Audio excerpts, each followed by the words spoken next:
Hey everyone, welcome back for another edition of the Maconi Setup Shop A-Fix Tutorials.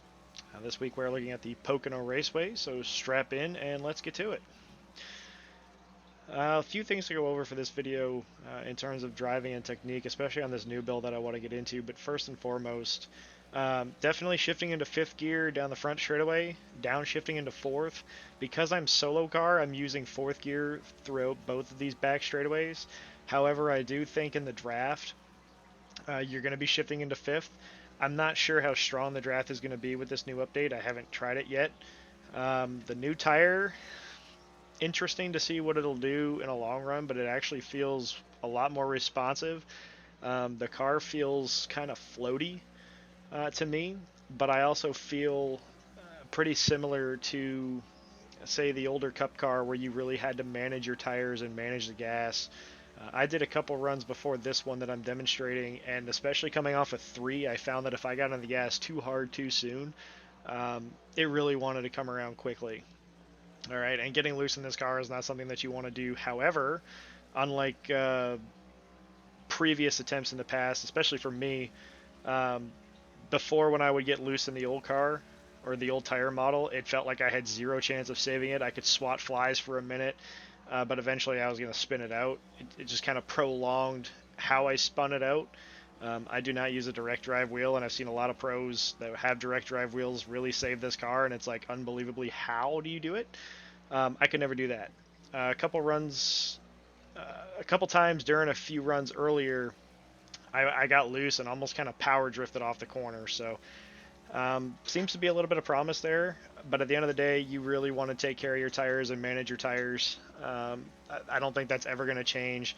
It's not going to be long before people figure out how to really make this tire work. But for now, I kind of like the feel of it. I think the fix setup is pretty tight. That's just my personal opinion. I have no idea what dirty air is going to do to it. I have no idea how strong or how nerfed the draft is. Um, so with that being said, I do think lap 2 for your qualifying lap, that second lane in 1 and 2 is faster. For the sake of this video, I ran that second lane on lap 3 because I'm going to go back and show the last 3 laps. Okay, but I do think that second lane in 1 and 2, I can't believe I think the second lane in 1, sorry, is the fastest way to go for qualifying. I think it's the fastest way around this racetrack, and it has been since we got the added grip. But the bottom is still preferred to save your tires.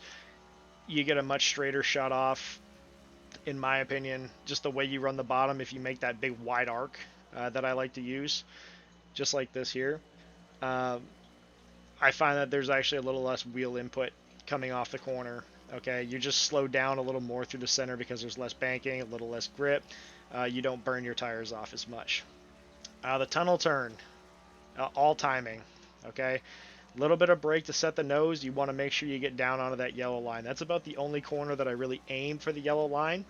Okay, 1 and 3, I like to make a big wide arc. All right. Um, I like the wide arc because, especially with how this track is laid out, in terms of the grip that iRacing has on it, anybody who wants to try to pass on the inside is almost wasting their time unless you're long enough into a run and you've really done a good job of saving your tires. And the person on the outside is having some major handling issues. Otherwise, this is a very difficult place to pass, uh, especially if somebody wants to race you. Okay, if people are respectful and the give and take is there, passing is quite easy, especially when you're smart about it. But for anybody who wants to race for a position, if they are on the outside, even through the tunnel turn, as frustrating as it is, they pretty much have the preferred lane. The tunnel turn is probably where you'll see the most passes, but it's so hard to get the power down because you really need the entire racetrack on exit to make it work and to be fast.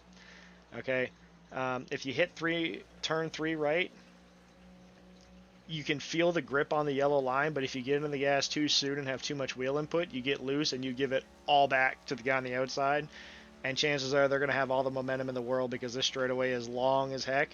Okay, so if you get loose and lose your momentum off of 3, you've already messed up your whole next lap essentially because you're not going to have that momentum down the front straightaway get into turn 1, and it ends up costing you quite a bit of time.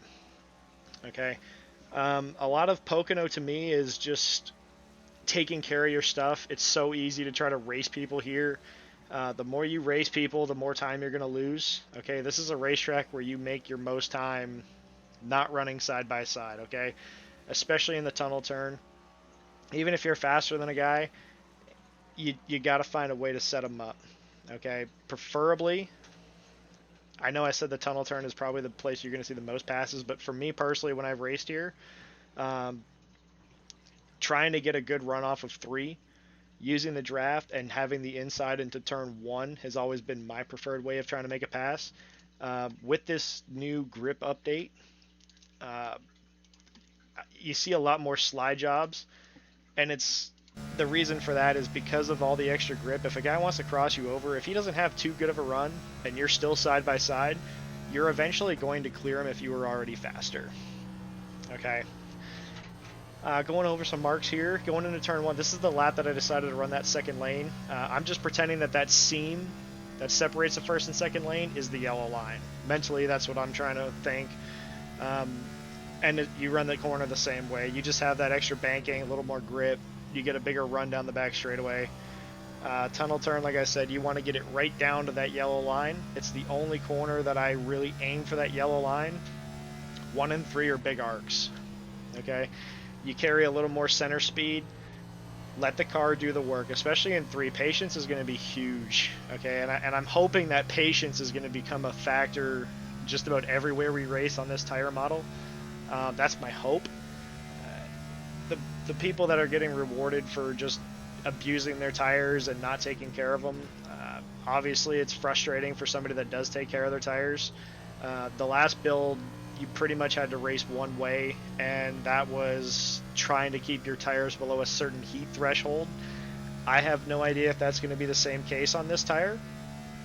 I'm sure we're all eager to find out and learn things in the coming weeks and really find out what works and what doesn't. A lot of testing, especially with the open setups, to find out what works and how to drive this car properly. And at least for this track, I don't know if this is fixed setup related, but the old build, a lot more on throttle time, and the car, you could really abuse it. This one, it feels like you got to be a lot more patient than before.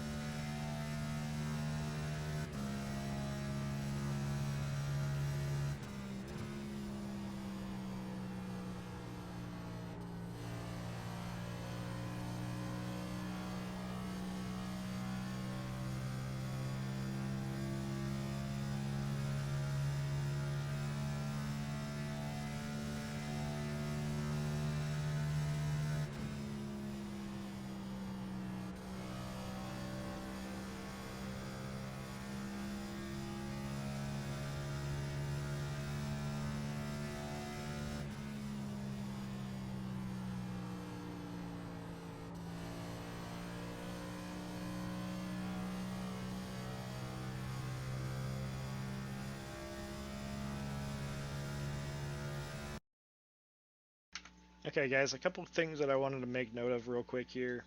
For this session in particular, I did not use my own generated session. I used the NIS fixed. The NIS fix is, I'm sure, is going to be different weather than what AFix is going to generate, but all the techniques are still going to remain the same. Okay, nothing else is changing with this car, so then that's going to dictate how it drives is weather. The date for this, I'm pretty sure, is a week later than what AFix is scheduled for.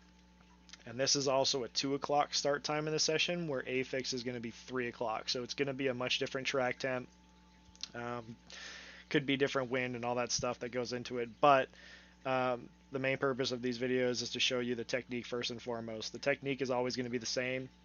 The way the car reacts is always going to dictate on the time of day and the weather. Okay.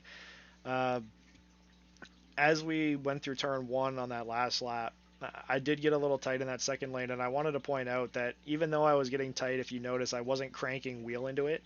Okay. If you are getting tight, cranking wheel into it, I think, is the last thing you want to do. It's always easier to lift off the gas and try to slow the car down before you hit the wall. I had no dirty air, right? So I would imagine that if I had somebody in front of me and I got that tight, the dirty air is going to make it worse. Okay, so you want to react accordingly. but it all comes down to trying to save your tires, okay? And you're not going to be saving your tires if you're cranking a ton of wheel into it.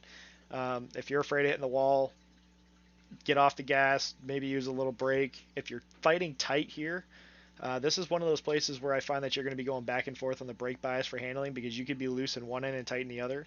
If you're tight down in one, try to lower your brake bias a little bit before you go into the corner, and then make sure you reset it if needed before you get to the tunnel turn in turn 3, because those corners usually handle significantly different than turn 1. Alright guys, that'll just about do it for this week's video. If you have any questions, comments, or concerns, as always, please leave a comment down below and I will get back to them throughout the week. If you find that this video was helpful, please consider leaving a like. And as always, if you're not already subscribed, make sure you hit that subscribe button and ring the notification bell so you can see these videos every Monday when they're posted on the Maconi YouTube page. Alright guys, best of luck this week, enjoy the new build, and we will see you out on the track.